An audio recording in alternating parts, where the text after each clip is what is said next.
नमस्कार दोस्तों, welcome to Kairos UPSC, right time at the right moment. तो चलिए शुरुआत करते हैं आज के हमारे सबसे पहले एमसीक्यूज़ की। सबसे पहला एमसीक्यू पूछ रहा है आपको, which statements are correct regarding Varuna 2023। देखिए अभी क्या हुआ है कि इंडिया ने अभी एक वरुणा कर 2023 की एक एक्सरसाइज किया हुआ है, तो आपको उस एक्सरसाइज के बारे में बताना है और उसके लिए यहाँ पे दिया हुआ है 1, 2 और 3 सेंटेंस, उनमें से आपको करेक्ट वाला बताना है। ठीक है, चलिए पहला sentence, it is a bilateral novel exercise between India and USA. देखिए क्या ये इंडिया और यूएसए के बीच में है क्या? नहीं सर जी, ये है फ्रांस के बीच में। किन के बीच में? फ्रांस के बीच में। बायलैटरल है वो बात सही है, नावल एक्सरसाइज है वो बात भी सही है, लेकिन इंडिया के साथ पार्टनर है यहाँ पे फ्रांस, यूएसए नहीं है। ठीक है, तो पहला सेंटेंस हमारा हो गया गलत। अब अगर पहला गलत हो गया तो हमारा आंसर भी आ गया। देखिए ए कटा क्योंकि यहाँ पे एल है, सी कटा क्योंकि यहाँ पे भी एक है, और डी भी कटा क्योंकि यहाँ पे क्या लिखा है, अबोव ऑल लिखा है। तो बी जो है यानी कि ओनली 2 and 3 आर करेक्ट। ठीक है, it is held in Arabian ocean. This exercise exemplifies the commitment of both nations to enhance their war fighting capabilities, improve interoperability and promote peace, security and stability in the region. देखिए Indian ocean जो है, यह Indian ocean में India के साथ साथ France के भी बहुत सारे इंटरेस्ट है, क्योंकि इंडियन ओशन में फ्रांस का रीयूनियन टापू जो आया है, रीयूनियन आइलैंड जो आया हुआ है। ठीक है, तो यहाँ पे दूसरा और तीसरा सेंटेंस सही है, पहला सेंटेंस गलत है, तो हमारा आंसर आ जाएगा option B, 2 and 3 are correct. देखिए क्या हुआ है कि इंडिया और फ्रांस की नेवी ने मिल के वरुणा 23 को क्या किया, एक्सरसाइज किया, जो कैसा था, नेवल एक्सरसाइज था, और इस एक्सरसाइज का यह 21st एडिशन था, जो कि हुआ है अरेबियन समुंदर में। ठीक है, अरेबियन समुंदर में ये हुआ है, ये 3 दिन का है, और यहाँ पे guided missile frigate, tanker, maritime patrol aircraft, integral helicopter, इन सारे इक्विपमेंट ने पार्टिसिपेट किया था। ठीक है, चलिए अगला एमसीक्यू आपको पूछ रहा है, कंसीडर द फॉलोइंग स्टेटमेंट, 1, 2, 3, 4, और पूछा है इनमें से आपको क्या ढूंढना है, इनकरेक्ट ढूंढना है। ठीक है, चलिए पहला, 36 national games in organize in Goa. दूसरा, it is organize by the department of sports and youth affairs.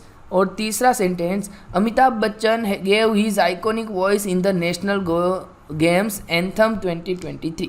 देखिए स्पोर्ट्स जीके अभी आजकल हर एक एग्ज़ाम के लिए कॉमन हो गया है, तो आपको स्पोर्ट्स जीके के बारे में पता होना चाहिए। अब सबसे पहला एमसीक्यू पूछ रहा है, सबसे पहला सेंटेंस जो है ये पूछ रहा है कि भैया ये 36 है। नहीं, इतना फैक्चुअल पूछ लिया कि हमें पता होना चाहिए कि यह कौन सा है, 37 है। तो पहला सेंटेंस हमारा गलत हो गया। तो पहला गलत हो गया मतलब हमारे आंसर में पहला तो आएगा ही आएगा, यानी कि हमारा बी कट गया। ठीक है, अब बी कट गया, उसके बाद दूसरा देखते हैं कि क्या इसको department of sports and youth affairs ने लॉन्च किया है। यस, उन्हीं ने इसको ऑर्गेनाइज किया हुआ है। चलिए उसके बाद देखते हैं तीसरा, तो तीसरा सेंटेंस भी सही है, यानी कि सिर्फ ए, यानी कि only 1 is the incorrect sentence. इसका मतलब ए जो है हमारा आंसर हो जाएगा। देखिए क्या हुआ है कि अभी रिसेंटली गोवा में जो दरबार हॉल आया है, राजभवन दोनापौला, ठीक है, वहाँ पे हमारा 37th नेशनल गेम्स क्या हुआ, लॉन्च हुआ है। ठीक है, और उसको लॉन्च किया है किन्होंने, गोवा के गवर्नर PS श्रीधरन पिल्लई जी ने। ठीक है, कभी याद रखिएगा, PS श्रीधरन पिल्लई जी जो है यह गोवा के करंट में गवर्नर है, और department of sports and youth, sports authority of Goa के साथ मिलके उन्होंने लॉन्च किया हुआ है। और एक और चीज़ यहाँ पे याद रखना, गोवा का CM जो कौन है, प्रमोद सावंत है। ठीक है, चलिए चलते हैं आगे। Consider the following statement, RBI unveils nation first transit card for digital fair payment. RBI ने अभी अनवेल किया हुआ है पहले हमारा देश का पहला transit card for digital fair payment. क्या यह सेंटेंस सही है? दूसरा, it is powered by RuPay and national common mobility card यानी कि एनसीएमसी टेक्नोलॉजी। क्या यह जो लॉन्च किया हुआ है उसको एनसीएमसी टेक्नोलॉजी के थ्रू पावर किया गया है?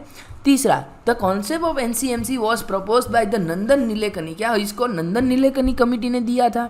और इन तीन में से आपको बताना है कैसा करेक्ट वाला सेंटेंस। ठीक है, अब करेक्ट वाला सेंटेंस पूछा है तो देख लीजिए सबसे पहला कि तीसरा सही है, दूसरा सही है, लेकिन ये जो पहला वाला है ना ये गलत है क्योंकि इसको लॉन्च किया आरबीआई ने नहीं, इसको लॉन्च किया हुआ है स्टेट बैंक ऑफ इंडिया ने। चलिए मैं आपको एक चीज़ बताता हूँ कि 1955 में स्टेट बैंक का नेशनलाइज हुआ था। ठीक है, और इसको जो नेशनलाइज किया था वो कौन सी कमिटी के रिकमेंडेशन पे हुआ था? आप मुझे बताइए कि 1955 में एसबीआई का जो नेशनलाइज हुआ था यह कौन सी कमिटी के रिकमेंडेशन के ऊपर इनका नेशनलाइज किया था? ठीक है, तो पहला सेंटेंस गलत है, पहला गलत है, इसका मतलब ए कटा, सी कटा, डी कटा और हमें मिल गया ऑप्शन बी यानी कि 2 and 3 आर करेक्ट सेंटेंस। चलिए देखिए क्या हुआ है कि एसबीआई ने इंट्रोड्यूस किया है नेशन फर्स्ट ट्रांजिट कार्ड और यह जो ट्रांजिट कार्ड है यह पावर कर रहा है, इसको बनाया हुआ है, मदद मिली है रुपे कार्ड से और यानी कि एनसीएमसी टेक्नोलॉजी के द्वारा। ठीक है, याद रखिएगा कि एनसीएमसी जो इनिशिएटिव है यह इनिशिएटिव है ministry of housing and urban affairs का, जिनको लॉन्च किया गया था 2019 में। ठीक है, और साथ साथ नंदन नीलेकनी कमिटी का नाम भी आपको याद रखना होगा। चलिए अगला एमसीक्यू आपको पता होगा कि अभी रिसेंटली एमपीसी ने एक नया टॉपिक लेके आए थे जिसका नाम था आईसीआरआर। ठीक है, और अभी करंट में आरबीआई ने क्या किया है कि आईसीआरआर को अभी हटा दिया है। तो यह क्या है इसके बारे में आपको पता होना चाहिए। पहला sentence, CRR is the percentage of banks net demand and time liabilities.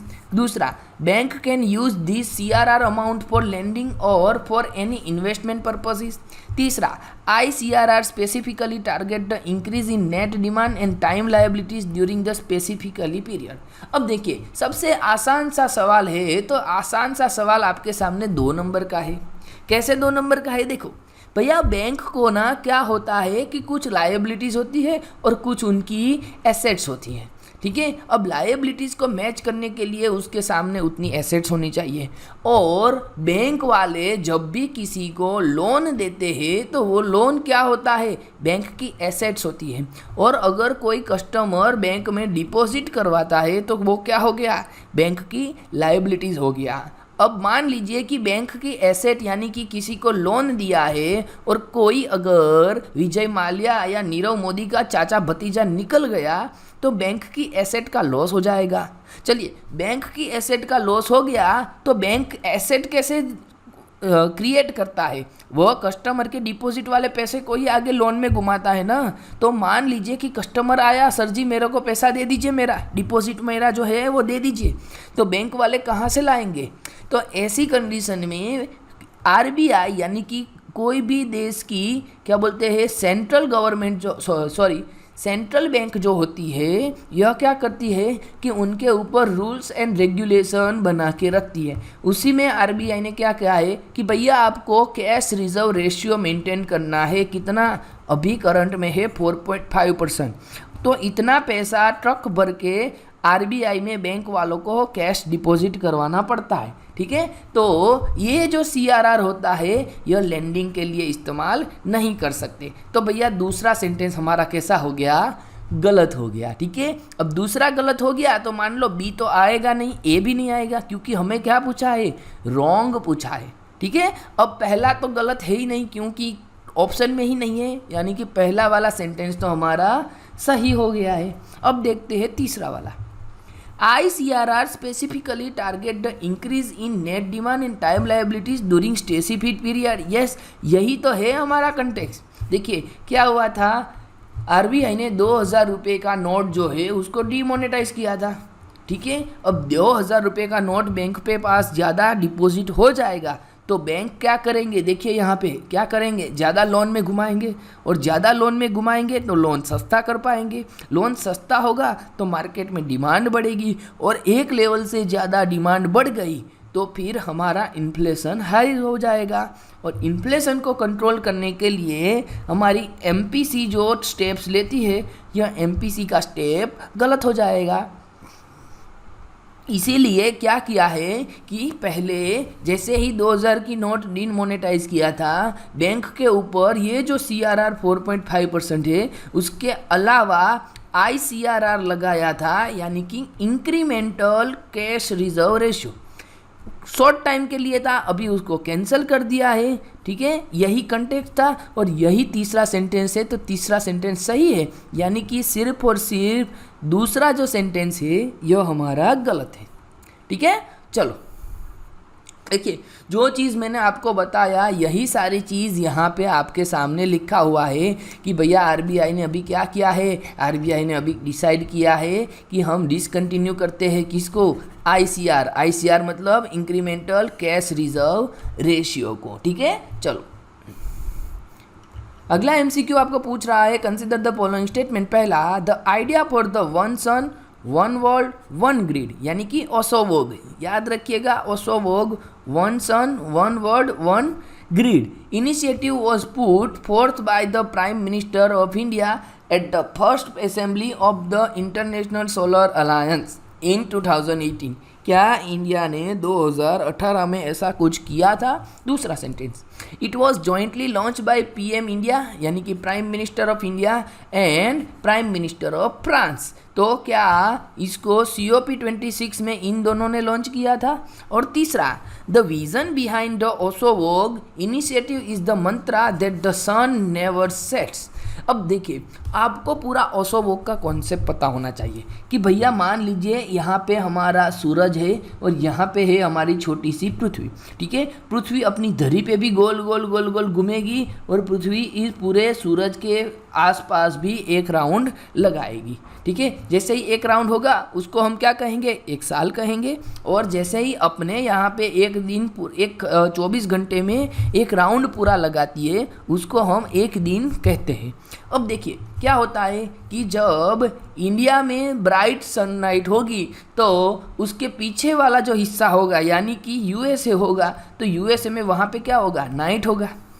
अब आप कह रहे हो कि सर जी रिन्यूएबल एनर्जी इस्तेमाल कीजिए। अब रिन्यूएबल एनर्जी यानी कि सोलर एनर्जी के बारे में हम बात करें तो सोलर एनर्जी तो सिर्फ दिन में मिलती है, तो जहाँ पे नाइट है वहाँ पे इलेक्ट्रिसिटी की रिक्वायरमेंट कैसे फुलफिल होगी। इसीलिए क्या कहते हैं, इसीलिए जो ओसोवोग है वह ऐसा कहते हैं कि भैया जब इंडिया में सनलाइट होगी ना तो इंडिया सनलाइट में से सोलर एनर्जी प्रोड्यूस करेगा और पूरी दुनिया को एक ग्रिड के थ्रू हम क्या करेंगे, पूरी दुनिया में एक ग्रिड के थ्रू हम इलेक्ट्रिसिटी सप्लाई करेंगे। तो जब इंडिया में सूरज आएगा तो सोलर एनर्जी प्रोड्यूस करके हम ग्रिड में डाल देंगे, और जैसे ही इंडिया में नाइट होगी USA में दिन होगा तो USA वाले वहाँ पे सोलर एनर्जी प्रोड्यूस करके ग्रिड में डाल देंगे, ठीक है। ऐसा हाई लेवल का विज़न लेके ओसोवोग का निर्माण किया था। लेकिन भैया यहाँ पे PM फ्रांस नहीं थे, यहाँ पे कौन थे, यहाँ पे थे इंग्लैंड वाले, ठीक है। तो दूसरा वाला हमारा गलत है। अब दूसरा वाला गलत है, हमें क्या पूछा है, रॉन्ग वाला ही पूछा है। तो A कटा क्योंकि उसमें 2 नहीं है, B कटा, B भी कट गया क्यों, उसमें भी 2 नहीं है, और नॉन ऑफ द अबव नहीं भैया हमें एक तो मिल गया, तो ऑप्शन D भी गलत है। यानी कि हमें मिल गया हमारा आंसर ऑप्शन C। कैसे कि ये जो पहला सेंटेंस है ये सही है और तीसरा नंबर है ये भी सही है, ठीक है। तो ये था हमारा MCQ। बाकी की सारी इन्फॉर्मेशन यहाँ पे लिखा हुआ है, आप इसके बारे में वीडियो को पॉज करें और पूरा स्क्रीन पे जो दिख रहा है वो सारी चीज़ पढ़ ले, ठीक है। यह एग्ज़ाम के लिए काफ़ी इम्पोर्टेंट है। तो MCQ में हमारा सबसे पहला सेक्शन जो कि होता है हमारा करंट अफेयर, उसको हमने कंप्लीट किया और अब हम आगे बढ़ रहे हैं हमारे कौन से वाले, स्टैटिक क्वेश्चन की ओर। और स्टैटिक क्वेश्चन में अभी हमारा चल रहा है 2019। 19 का क्वेश्चन। ठीक है, चलिए सबसे पहला MCQ, which one of the following national park lies completely in the temperate alpine zone? Manas Namdapha, Neora valley national park, valley of flower national park, चलिए बताइए। तो टेम्परेट अल्पाइन जोन में इनमें से सही आंसर आएगा option D, valley of flower national park. ठीक है, देखिए ऐसा कुछ दिख रहा है हमारा valley of valley of flower national park. चलिए एक और चीज़ आप मुझे यहाँ पे बताइए, ये कौन से स्टेट में आया है, ये कौन से स्टेट में आया है, ये कौन से स्टेट में आया है और ये कौन से स्टेट में आया है? ठीक है, यूपीएससी मैच द फॉलोइंग में पूछ सकती है, तो आपको इतना पता होना चाहिए। चलिए उसके बाद दूसरा देख रहे हैं कि which one following are Agasthyamalai biosphere reserve. भैया अगस्त्य मलाई बायोस्फीयर रिजर्व में इनमें से कौन कौन सा फॉलोइंग उसमें शामिल है? पहला है Neyyar, पेपारा and Sendri wild life sanctuary और उसके साथ साथ अलाकाड मुंदुनथराई टाइगर रिजर्व। दूसरा है Mudumalai Sathyamangalam and Wayanad wild life sanctuary के साथ साथ साइलेंट वैली नेशनल पार्क। तीसरा ऑप्शन है कौडिन्या गुंडला ब्रह्मदेश्वरम और पापीकोंडा वाइल्ड लाइफ सेंचुरी और मुकुर्ती नेशनल पार्क। और लास्ट वाला ऑप्शन है Kawal and Sri Venkateswara wild life sanctuary और Nagarjuna Sagar Srisailam tiger reserve. अब देखिए अगस्त्य मलाई बायोस्फीयर रिजर्व कहाँ पे आया है, उतना आपको पता होगा तो आप इस एमसीक्यू को आसानी से क्लियर कर पाएंगे। देखिए जो अगस्त्य मलाई बायोस्फीयर रिजर्व है यह आया है कर्नाटक, तमिलनाडु और साथ साथ में केरल के जंक्शन पे। ठीक है, तो यहाँ पे देखिए ये जो कवाल और Venkateswara wild life sanctuary, Nagarjuna Srisailam है, ये तो कहाँ की बात करने लगे, हम बात करने लगे तेलंगाना और आंध्र प्रदेश की, तो ये आंसर नहीं आएगा। ठीक है, यहाँ पे पापीकोंडा है, ये भी किसकी बात करने लगे हम, आंध्र प्रदेश की, तो ये भी नहीं आएगा। एक और चीज़ है वायनाड वाइल्ड लाइफ सेंचुरी और साइलेंट वैली नेशनल पार्क, यह तो सिर्फ बात कर रहे हैं किसकी, केरल के साउथ में, तो ये भी हमारा नहीं आएगा। सो ऑप्शन ए जो है यह हमारा बिल्कुल सही आंसर हो जाएगा। ठीक है, देखिए यहाँ पे आपको दिख रहा होगा ये हो गया Neyyar wild life sanctuary, Agasthyavanam biosphere reserve और उसके बाद ये हो गया आपका पेपारा वाइल्ड लाइफ सेंचुरी। ठीक है, हम बात कर रहे हैं किसकी, अगस्त्य मलाई बायोस्फीयर रिजर्व के बारे में। चलिए नेक्स्ट एमसीक्यू आपको पूछ रहा है कंसीडर द फॉलोइंग स्टेटमेंट, 1 2 3 और इनमें से पूछा है भैया बता दो कितने करेक्ट है, कौन से करेक्ट है वो आपको बताना है।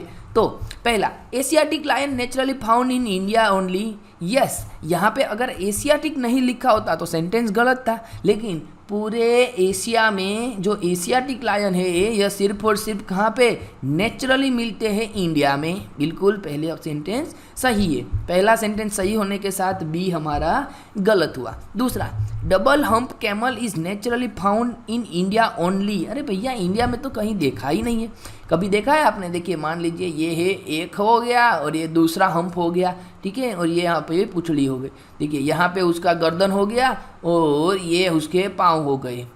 ठीक है, तो इस हिसाब से कभी हमने एमल को देखा ही नहीं है।